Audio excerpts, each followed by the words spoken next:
जय माता दी। मैं आपका सोनू सर। तो आज हम लोग देखने जा रहे हैं बिहार एसएससी का मैथ। देखिए, ये हम जरूर बोल रहे हैं ये बिहार एसएससी का मैथ है, लेकिन आप लोग ये मत समझिएगा कि हमारी तैयारी एसएससी है या बैंक है या रेलवे है या बिहार पुलिस, कोई भी अदर कॉम्पिटिटिव एग्जाम की अगर तैयारी कर रहे हैं तो ये आप लोग मत समझिए कि ये स्पेशल बिहार एसएससी का ही है। बिहार एसएससी का ये सेट जरूर है, लेकिन ये ऑल कंपटीशन के लिए है। तो इस वीडियो को शुरू से लास्ट तक देखिएगा। मेरे इस यूट्यूब चैनल पर आपको खास एक चीज मिलेगा, कोई ट्रिक व्रिक की चक्कर नहीं, केवल एक कॉन्सेप्ट से आपको एक चैप्टर कंप्लीट हम कराते हैं। तो चलिए वीडियो को देखते हैं। वीडियो अगर पसंद आए तो आप इस वीडियो को अपने यार दोस्तों में शेयर जरूर कीजिएगा, और कोई भी राय हो तो अपनी राय कमेंट्स के जरिए जरूर दीजिएगा। अगर कोई क्वेश्चन पूछनी भी हो तो आप जो स्क्रीन पे व्हाट्सएप नंबर दिया है, उस स्क्रीन पर का जो व्हाट्सएप नंबर है उस पर फोटो खींचकर आप भेज सकते हैं। 24 आवर्स के अंदर आपका जो क्वेश्चन होगा उसका सॉल्यूशन इसी यूट्यूब चैनल के माध्यम से आपके पास चला जाएगा। तो चलिए क्वेश्चन देखते हैं। वीडियो कैसा लग रहा कैसा नहीं इसके बारे में आप लोग जरूर कमेंट्स कीजिएगा। तो देखिए क्वेश्चन नंबर हम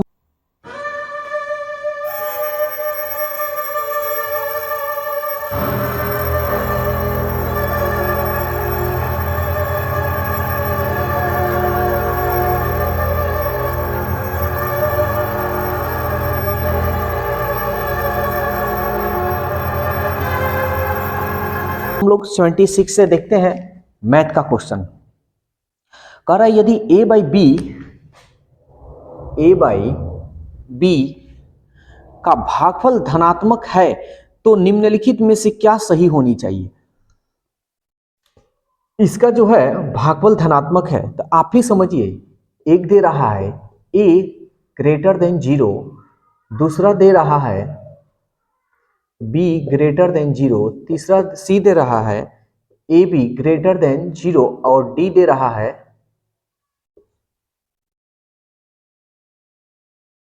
a plus b greater than 0। ये 1 2 3 में है जी, 1 2 3 एंड 4। ठीक, तो कह रहा है कि भागफल धनात्मक होनी चाहिए। तो धनात्मक कब होता है, यानी इससे इसमें हम भाग देंगे, अगर ये माइनस हो या ये माइनस हो तब तक निगेटिव हो जाएगा। लेकिन अगर दोनों माइनस में हो तो ये पॉजिटिव हो सकता है। तो देखिए a ग्रेटर देन 0 से हमको कोई मतलब नहीं, ये नहीं होगा। b ग्रेटर देन 0 से कोई मतलब नहीं, ये भी नहीं होगा। a भी अगर मान लीजिए ये भी माइनस में है, ये भी माइनस है, अगर माइनस a है और माइनस b है तो माइनस माइनस क्या होगा, प्लस होगा। इसका मतलब जो जिससे भी हम भाग देंगे उसका क्या मान आएगा, धनात्मक आएगा। दूसरी बात, a का मान जो होगा वो बड़ा होगा और b का मान छोटा होगा, यही ना। अगर 3 में हम 4 से भाग दें या 4 में 3 से भाग दें, इससे कोई मतलब नहीं बनता है। समझ में आ रहा है, इससे कोई मतलब नहीं बनता। ये तो दशमलव में आएगा, लेकिन बात कही जा रही है धनात्मक की। तो धनात्मक तब होगा जब a और b दोनों माइनस में हो और दोनों का गुणनफल हो, तो माइनस माइनस प्लस। तो आपका जो आंसर होगा 3 नंबर होगा। 76 नंबर कह रहा है कि ऐसी लघुत्तम संख्या 5 7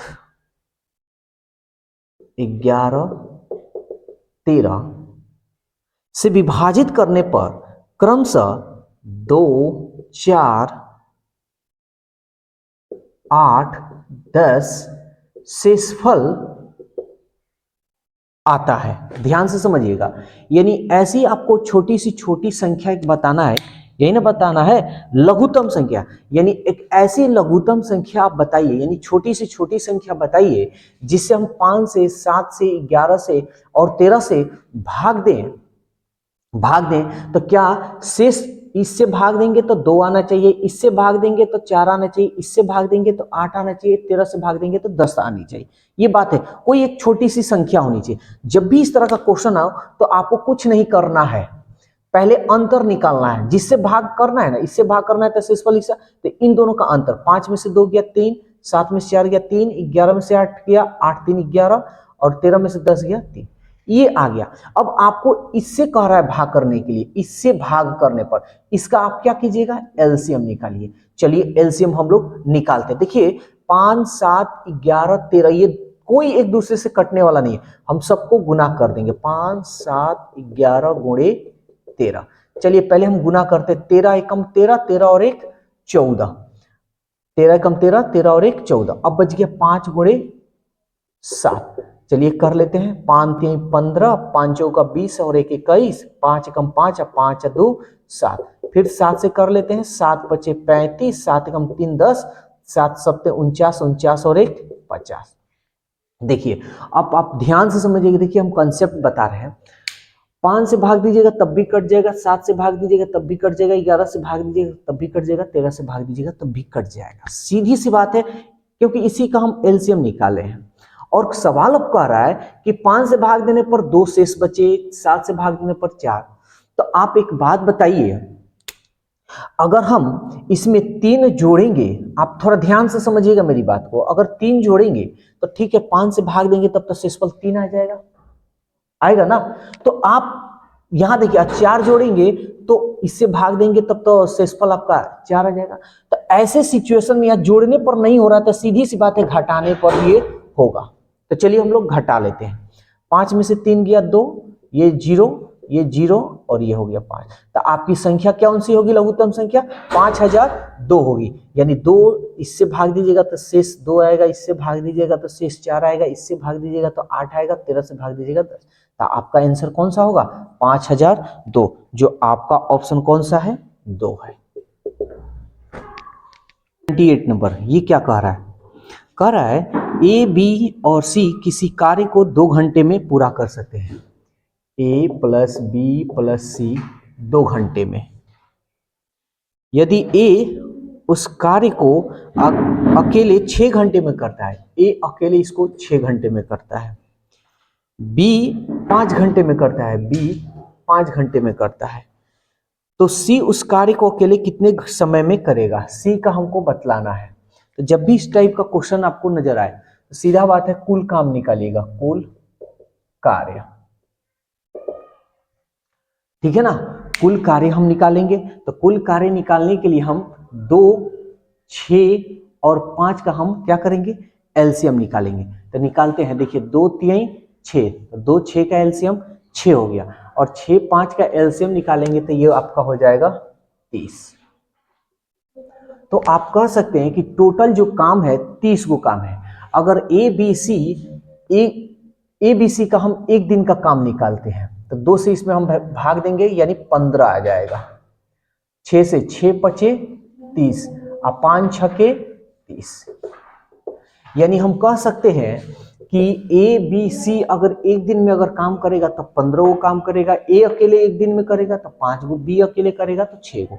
तो आप ही देखिए तीनों मिल रहा है तो 15 गो काम कर रहा है, और ए और बी 2 गो मिलेगा तो कई गो काम करेगा, तो कहिएगा 5 6 11, यानी ए और बी दोनों मिलेगा तो एक दिन में 11 गो काम करेगा, और तीनों मिल रहा है तो 15 गो। तो 15 में से अगर 11 गो निकाल लेंगे तो क्या बच जाएगा, 4 गो। तो जो 4 गो काम कर रहा है, कौन काम कर रहा है, सी। तो ए बी सी यानी सी एक दिन में कई गो काम करेगा, 4 गो। तो सवाल ये कह रहा है कि सी अकेले अगर काम करेगा तो कितना समय लगेगा। टोटल काम अगर 30 गो है तो सी का टोटल काम हम निकाल लेते हैं, 4 से भाग लगाएंगे, 2 दूनी 4, 2 एकम 2 5 10, यानी ये हो जाएगा 7.5/1/2, यानी इतना घंटा, जो आपका ऑप्शन 2 है। 79 कह रहा है 4 पुरुष अथवा बोले या बोले, बात एक ही हुआ, 4 पुरुष या 6 महिला या अथवा 10 बच्चे एक घर को 5 घंटे में पेंट कर सकते हैं, 5 घंटे में पेंट कर सकते हैं। पेंट करने का कार्य एक पति पत्नी को, यानी एक पुरुष और एक महिला को, और उनके 5 बेटे को, यानी 5 बच्चे हैं, को दे दिया गया। वे उस कार्य को कितने समय में पूरा करेंगे, यानी ये हमको मान ज्ञात करना है। तो आप ध्यान दीजिएगा, या तो इसको पूरा पुरुष कर लीजिए, या तो इसको पूरा महिला कर लीजिए, या इसको पूरा बच्चा कर लीजिए। आपको किसी एक ही रूप में इसको करना होगा। तो चलिए हम लोग कर देखते हैं। अगर हम इसको बच्चे में कन्वर्ट करें तो आप देखिए 4 पुरुष बराबर 10 बच्चे हो गए। 4 पुरुष बराबर 10 बच्चे हो गए तो एक पुरुष बराबर कितना बच्चा, तो 4 को नीचे भेजिएगा ना। देखिए 4 पुरुष बराबर 10 बच्चे हो गए तो एक पुरुष बराबर कितना होगा, 10/4। ये इतना हमारा बच्चा हो गया। तो 10/4 हम इसके जगह पर क्या लिख देंगे, 10/4 बच्चा। एक महिला बराबर 6 महिला बराबर 10 बच्चे हैं तो एक महिला बराबर तो 6 क्या होगा, बट्टा में आ जाएगा तो 10/6 बच्चे हो गए। ये बच्चे 2 हो गए, ये भी बच्चे ही हैं। अब इसको हम टोटल सॉल्व कर लेते हैं, एलसीएम निकालते हैं या यहाँ दो, हाँ चलिए एलसीएम निकाल लेते हैं। तो 4 6 का एलसीएम हो गया 12, 4 3 12, 10 3 30, 6 दूनी 12, 10 दूनी 20 और ये 1 के बराबर 12, 12 5 60। कितना होगा, 60 और 20, 60 और 20 80, 80 और 30, 80 और 30 110/12 बच्चे हो गए। तो आप ही देखिए ना, अब बच्चे हो गए यानी M1 हम कह सकते हैं। M1 का मान यहाँ 10 बच्चे बराबर, यहाँ M1 10 बच्चे हो गए, T1 5 घंटा हो गया और M2 यहाँ निकाल लेते हैं। इसका हमको निकालना है 110/12 और T2 हमको निकालना है T2 मान। तो M1 और T1 का फॉर्मूला का हम यूज कर लेंगे। तो M1 हो जाएगा हमारा 10, T1 हो जाएगा 5, M2 हो जाएगा 110/12 और T2 हमको निकालना है। तो चलिए निकाल लेते हैं। 0 से 0 हमारा कट गया और 12 5 60/11, ये T2 हमारा निकल रहा है। ऑप्शन देखिए पूर्णांक में दिया है ना, तो 11 5 55, अब बच गया 5/11। इतना क्या है समय यानी दिन निकल जाएगा, ये हमारा डेज हो जाएगा। यानी 5/11 जो आपका ऑप्शन 2 है।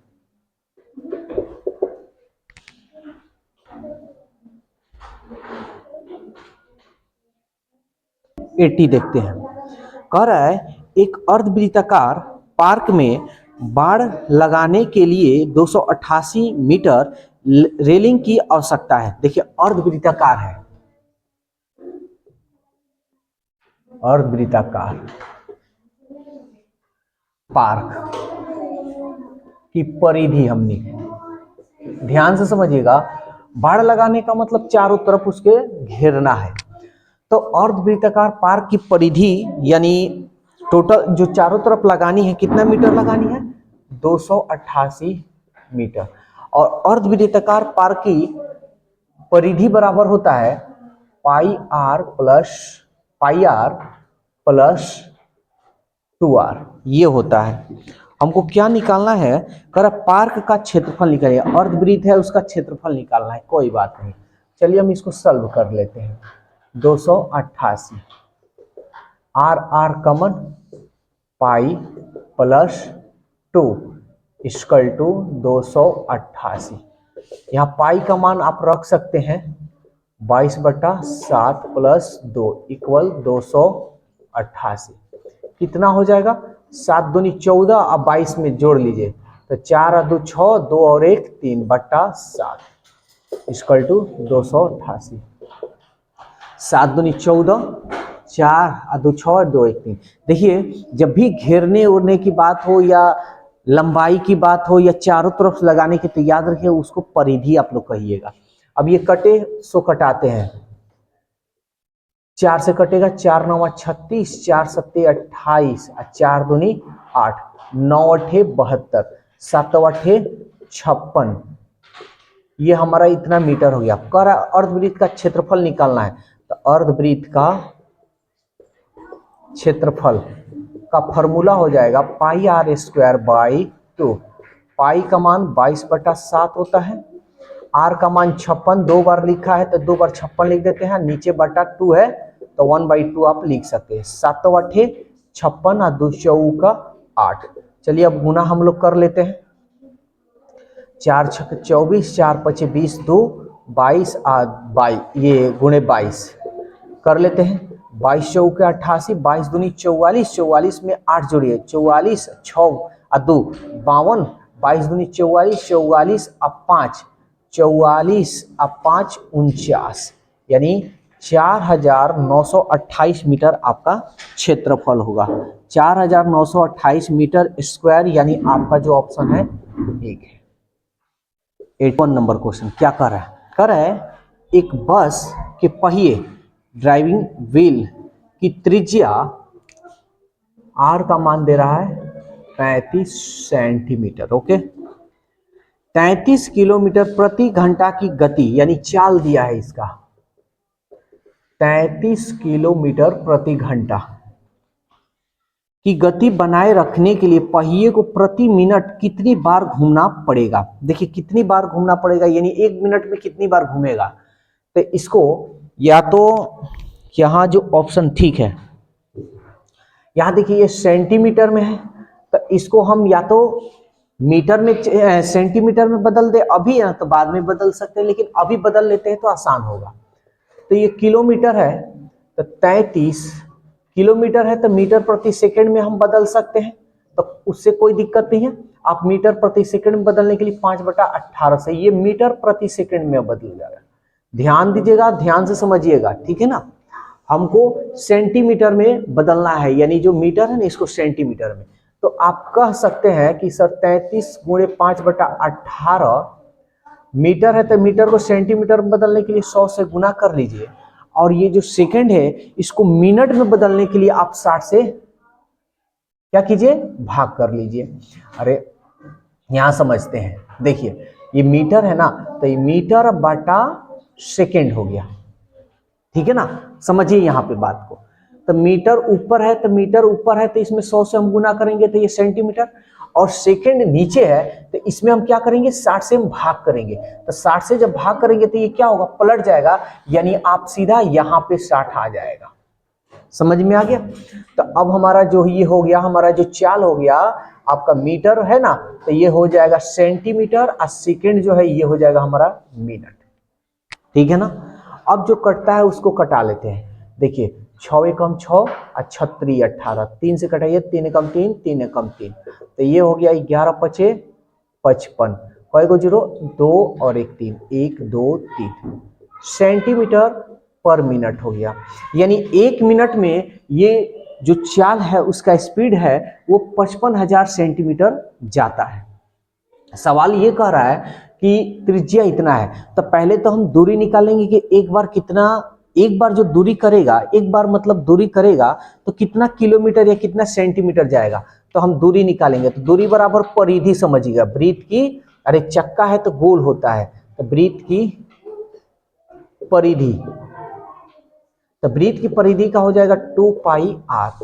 2 पाई का मान हो जाएगा 22/7, r का मान हो जाएगा 35, 7 पचे 35, 5 दूनी 10, यानी 210 सेंटीमीटर। यानी सीधी सी बात है, जो चक्का है, चक्का के द्वारा जो घूमेगा, एक बार घूमेगा तो कितना, 220 मीटर। लेकिन सवाल कह रहा है कि 1 मिनट में ये इतना बार उसको जाना है, यानी उसका स्पीड इतना बार है। तो अब बताइए कि 1 मिनट में 55,000 सेंटीमीटर वो दूरी करता है 1 मिनट में, तो 200, अब कह रहा है कि 220 सेंटीमीटर चल रहा है, यानी एक बार घूम रहा है 220 सेंटीमीटर, तो कितना बार ये घूमेगा, यही ना बात हुआ। तो आपको कुछ नहीं करना है, 55,000 में अब इतना 220 सेंटीमीटर, फिर 220 सेंटीमीटर, फिर 220 सेंटीमीटर, फिर 220 सेंटीमीटर, कितनी बार घूमेगा। तो चक्रों की संख्या पूछा है ना,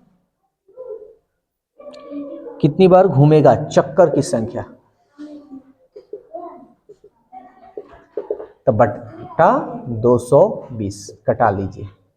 किससे कटेगा जी, 11 दूनी 22, 11 पचे 55, 1 2, 500 का आधा हो जाएगा 25, यानी 250। यानी 250 बार, अगर 220 सेंटीमीटर एक बार में घूम रहा है तो 250 बार इसको क्या करना होगा, घूमना पड़ेगा। नेक्स्ट क्वेश्चन देख लेते हैं, 82 नंबर। ध्यान दीजिएगा, बहुत अच्छा क्वेश्चन है। एक दुकानदार उसके स्टोर में खरीदी जाने वाली वस्तु पर 10% छूट देने के विज्ञापन देता है, ठीक है।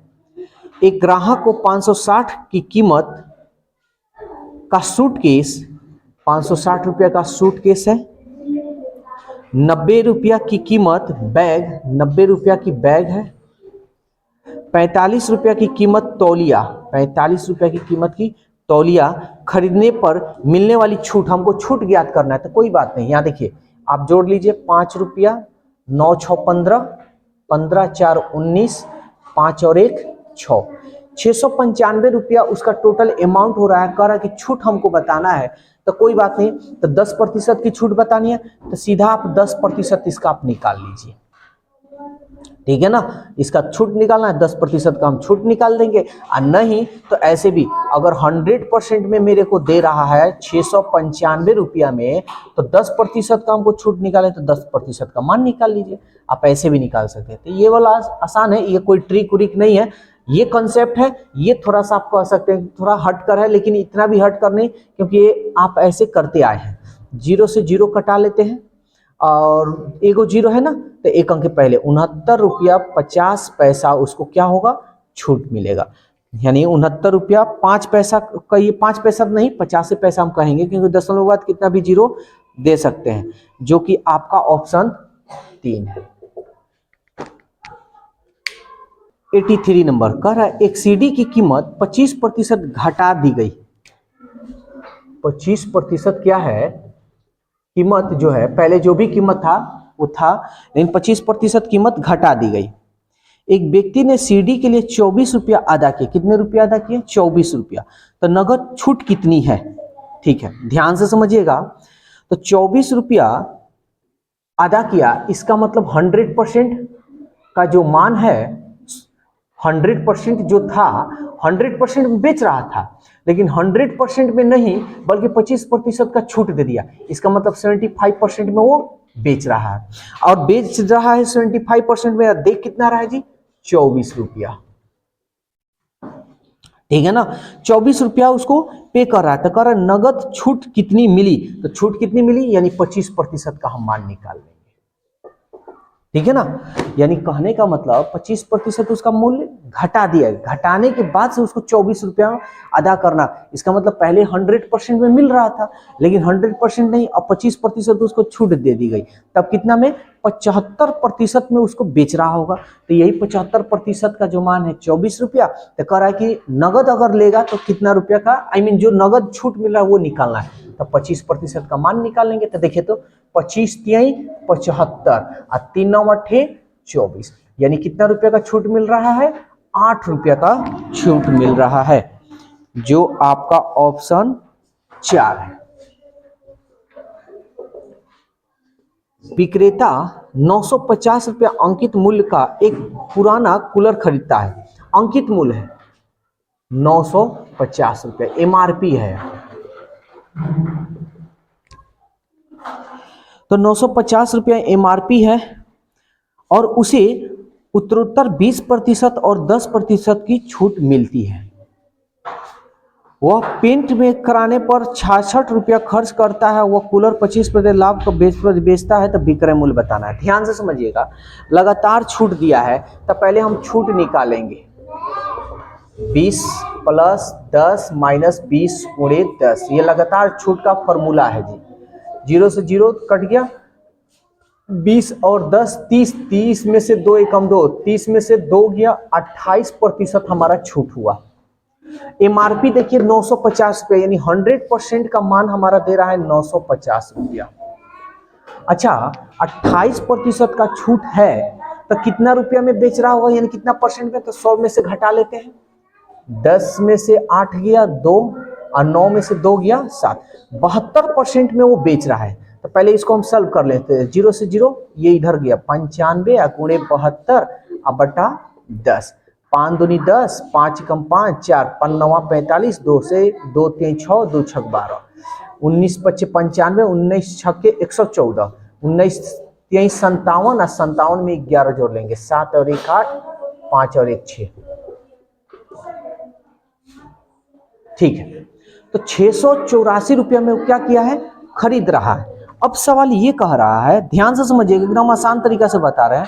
अब कह रहा है कि वह कूलर को 25% लाभ पर वो बेच देता है, यानी खरीद रहा है 684 रुपया। इसका मतलब ये 100% का मान 684 रुपया में है, अब कह रहा है उसको लाभ कमाना है, तो कितना रुपया का लाभ कमाना है? 25%। कहने का मतलब भाई, एक मिनट देखिए, 66 रुपया खर्च हम भूल गए हैं। तो इतना रुपया में तो उस खरीदारी किया, लेकिन अपने से कुछ पेंट कराया तो 66 रुपये उसको खर्च करना पड़ा था। 66 इसमें हम ऐड कर लेंगे, 6 4 10, 8 6 14 और 1 15, 6 और 1 7, यानी टोटल उसका पैसा जो खर्च हुआ है 750 रुपया का खर्च हुआ है। तो उसका जो अपने पास से पैसा जितना रुपया लगा, अपने आप में 100% का मान ये हो गया आपका 750 रुपया। चाहे वो 2 रुपया में खरीदे, चाहे 2000 रुपया में खरीदे, अपने से जो भी पैसा लगाए उतना ही ना उसका कहा जाएगा भाई इतना रुपया में खरीदा है। तो टोटल उसका खर्च इतना रुपया हो रहा है, 750 रुपया। सवाल कह रहा है कि 25% लाभ कमाना है तो उसको कितना रुपए में बेचना होगा? तो 25% लाभ कमाने के लिए यानी 125% में उसको बेचना होगा। चलिए इसको हम लोग कटाते हैं।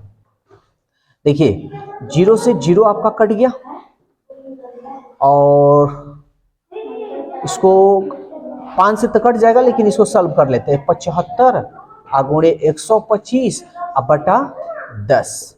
अब इसको हम सॉल्व करते हैं, और ये पॉइंट में ऑप्शन है तो इसको हम गुना कर लेते हैं। यहाँ पे साइड में देखिए 125 और 75 में 50 25, 5 7 5 दूनी 10 2 12, 5 एकम 6, 7 5 35, 7 दूनी 14 3 17, 7 एकम 8 5 5 2 7, 7 6 13, 8 और 1 9, यानी आपका जो 93 75, और देखिए 1 0 है, इसका मतलब यहाँ दशमलव के बाद 0 आप दे सकते हैं। इसका मतलब अगर उसको 25% का लाभ कमानी हो तो 937 रुपया 50 पैसा में बेचना होगा। ऑप्शन देखते हैं, 937 रुपया 50 पैसा, जो आपका ऑप्शन 1 है। क्वेश्चन देखते हैं 85 नंबर, बहुत बढ़िया ये भी क्वेश्चन है। देखिए क्या कह रहा है, राम 8 दिन में 125 रुपया अर्जित करता है। 8 डेज में 125 रुपया, ठीक है।